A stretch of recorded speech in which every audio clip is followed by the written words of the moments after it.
New Zealand এ দলের বিপক্ষে কেমন হলো বাংলাদেশের ব্যাটিং বোলিং, কাদের পারফরমেন্স আপনাকে সন্তুষ্ট করেছে?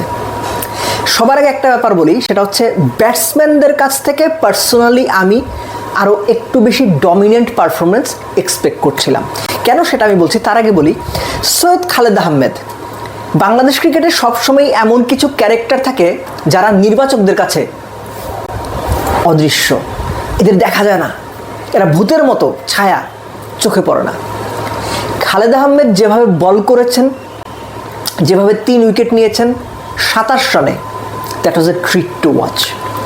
এখন আপনার মনে হতেই পারে হুট করে, আরে খালেদ আহমেদ তো মনে হয় মাঝে মধ্যে ভালো বল করে। ব্যাপারটা এরকম না, খালেদ নিয়মিত ভালো বল করছেন, কিন্তু ওই যে খালেদের মিডিয়া কাভারেজও নাই, নির্বাচকদের নজরেও নাই, তাকে নিয়ে আলোচনাও নাই। খালেদের হয়তো অনেক বেশি গতি নাই, খালেদের হয়তো দারুণ সুইং নাই, খালেদের হয়তো মারদাঙ্গা ভ্যারিয়েশন নাই, কিন্তু খালেদের যেটা আছে সঠিক লেন্থে বলটা করা, ঠিক জায়গায় বলটা করা, ব্যাটসম্যানকে আটকে রাখা। আমরা ওই যে একটা কথা বিদেশি কমেন্টেটরদের কাছ থেকে শুনি না, যে hit the deck hard, Khaled হচ্ছেন ওই টাইপের বলার এবং তার ওই শক্তি নিয়েই তিনি অপারেট করে যাচ্ছেন। শুধু তাই নয়, রিসেন্ট পাস্টে লাস্ট 1.5 ইয়ার্স কিংবা 2 বছরে বাংলাদেশে যাদের আমরা পরীক্ষিত ফাস্ট বোলার হিসেবে ট্রিট করি, তাসকিন, মুস্তাফিজ কিংবা তানজিম সাকিব, কিছু কিছু হাসান মাহমুদ, তারা তো সবসময় আলোচনাতে থাকেই। তাদের বাইরে কেউ যদি সবচেয়ে বেশি উন্নতি করে থাকেন, দ্যাট ইজ সৈয়দ খালেদ আহমেদ, কিন্তু আলোচনাতে নেই। আপনি হুট করে মনে করতে পারবেন না বিপিএলে খালেদ কয় উইকেট পেয়েছিলেন। আপনি হুট করে মনে করতে পারবেন না বিপিএলে হাইয়েস্ট উইকেট টেকারের লিস্টে দেশিদের মধ্যে খালেদ 2 নাম্বার ছিলেন। তাসকিন এক ম্যাচে 7 উইকেট পাওয়ার পরও খালেদের চাইতে 5টা উইকেট বেশি পেয়েছেন, খালেদের 20 উইকেট ছিল বিপিএলে। সো খালেদরা কি সবসময় আলোচনার বাইরে থাকেন, কিন্তু এটা উচিত না। খালেদ যোগ্যতম হিসেবেই নিউজিল্যান্ড এ দলের বিপক্ষে ম্যান অফ দ্য ম্যাচটা হয়েছেন, এবং তার যে অন্যান্য কলিগরা আছেন, পেস বোলার বা বোলার কলিগরা, স্পেসিফিক্যালি শরীফুল, তিনি এবং ইবাদতের জন্য একই রকমভাবে আপনি এটাকে একটা কামব্যাক সিরিজ কিংবা কামব্যাক করার একটা স্টেজ বলতে পারেন। খালেদের মতো শরীফুলও 7 ওভারে 27 রান দিয়ে 2 উইকেট পেয়েছেন। একই সঙ্গে তানভীর 3 উইকেট পেয়েছেন, ইবাদত 2 উইকেট পেয়েছেন।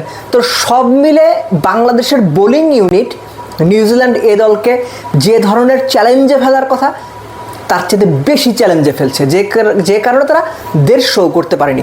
শুধু তাই নয়, ফক্সক্রপ যদি ওই 72 রানের ইনিংসটা না খেলতো, নিউজিল্যান্ড হয়তো 110, 15 বা 20 করতে পারতো, এবং সেটাই হয়েছিল। লাস্ট উইকেট পার্টনারশিপে তো তারা 60+ রান করেছে, তাদের ইনিংসে 5টা শূন্য ছিল। তারপরেও যে 147 পর্যন্ত নিউজিল্যান্ড করতে পেরেছে, সেটাই অনেক। নাও কাম ডাউন টু বাংলাদেশ ব্যাটিং, যেটা আমি শুরুতে বলছিলাম যে বাংলাদেশের ব্যাটসম্যানদের কাছ থেকে আরও বেটার, আরও ডমিনেটিং পারফরমেন্স, আরও অ্যাগ্রেসিভ পারফরমেন্স আমি পার্সোনালি এক্সপেক্ট করেছিলাম।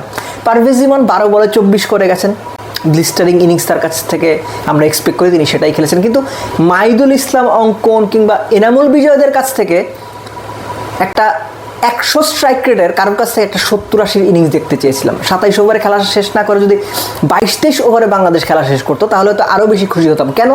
জিতছে তো, জিতেছে অবশ্যই, কিন্তু বাংলাদেশ টিমটা আপনি খেয়াল করে দেখেন কি পরিমাণ ইন্টারন্যাশনাল এক্সপোজার পাওয়া ক্রিকেটার এই টিমটাতে রয়েছেন, আর নিউজিল্যান্ডের এই টিমে কারা রয়েছেন। সো বাংলাদেশের এই ব্যাটারদের নিউজিল্যান্ডের ওই বোলিং লাইন আপের এগেনস্টে আরও ভালো করা আমার বিবেচনায় উচিত ছিল, যেটা তারা করতে পারেননি। বাট স্টিল এখনও সময় আছে, আরও ম্যাচ আছে। বাংলাদেশের বোলাররা ঠিক যেভাবে ফার্স্ট ম্যাচে পারফরমেন্স করেছেন, ইউনিট হিসেবে ঠিক একইভাবে পারফরমেন্সের ধারাবাহিকতা ধরে রাখবেন। নির্বাচকদের বাধ্য করবেন তাদেরকে নিয়ে আগামীতে জাতীয় দল কেন্দ্রিক ভাবনা ভাবতে। একই সঙ্গে ব্যাটসম্যানরা আরও একটু ডমিনেটিং পারফরমেন্স আপনাদের কাছ থেকে দেখতে চাই, কারণ আপনাদের এক্সপিরিয়েন্স, ইন্টারন্যাশনাল এক্সপোজার একই সঙ্গে নিউজিল্যান্ডের এ দলের তুলনায় অনেকখানি বেশি, এবং সেটার প্রমাণ ব্যাট হাতে ডমিনেন্স দেখিয়ে দেখাতে হবে আপনাদের, সেটাই প্রত্যাশা রাখছি।